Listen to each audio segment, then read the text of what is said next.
கிருபையாக இருக்குமே கொடுத்த அந்த நாளுக்கு கர்த்தருக்கு நன்றி.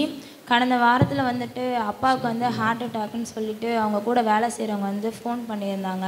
என்ன பண்ணுறதுனே தெரில. நான் இங்கே ஹாஸ்டலில் இருக்கேன், அம்மா எல்லாருமே ஊரில் இருக்காங்க, அப்பா தனியாக தான் வேலை பார்க்குறாங்க. அந்த சுச்சுவேஷனில் அப்பா கூட யாருமே இல்லை.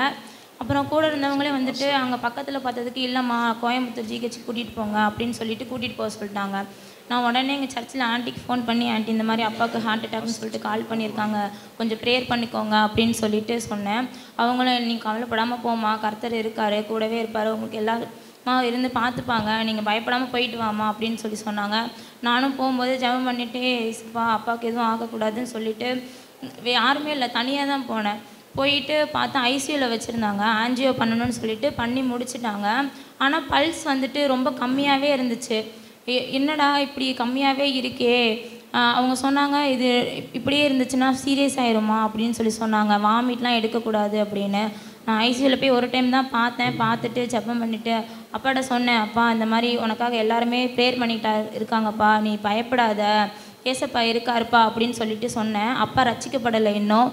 ஆனால் அந்த வார்த்தையை அவர் கேட்டோடனே அதோட நம்பிக்கையில் இல்லை எனக்கு சரியாயிரும் அப்படின்னு சொல்லிட்டு நான் பயப்படலாமா அப்படின்னு சொல்லிட்டு இருந்தாங்க. அன்றைக்கி நைட்டே நார்மல் வார்டுக்கு மாற்றிட்டாங்க. அப்பா நல்லா பேசினாங்க. அப்பா இன்ன வரைக்கும் எங்களை சர்ச்சுக்கும் விட மாட்டாங்க, நாங்கள் வந்துட்டு தெரியாமல் தான் போவோம். ஆனால் அப்பா அன்றைக்கி என்ன வார்த்தை சொன்னாங்கன்னா, ஏசப்பா வந்து எனக்கு ஒரு சுகமாக்கிட்டாரு அப்படின்னு சொல்லி சொன்னாங்க. இவ்வளோ நாள் வந்துட்டு சர்ச்சுக்கே அனுப்ப மாட்டாங்க, ஆனால் அன்றைக்கி அந்த வார்த்தை வந்துட்டு என்னால் நம்பவே முடியல. அன்றைக்கி ஒரு அதிசயமாக இருந்துச்சு, அப்பாவா இப்படி சொல்கிறாங்க அப்படின்னு.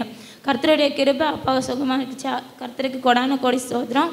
அப்பா தொடர்ந்து அப்பா வந்து சர்ச்சுக்கு வரணும், அதுக்கு மனம் வரணும், அதுக்காக தொடர்ந்து எல்லாம் ஜெபிச்சு கொள்ளுங்கள்.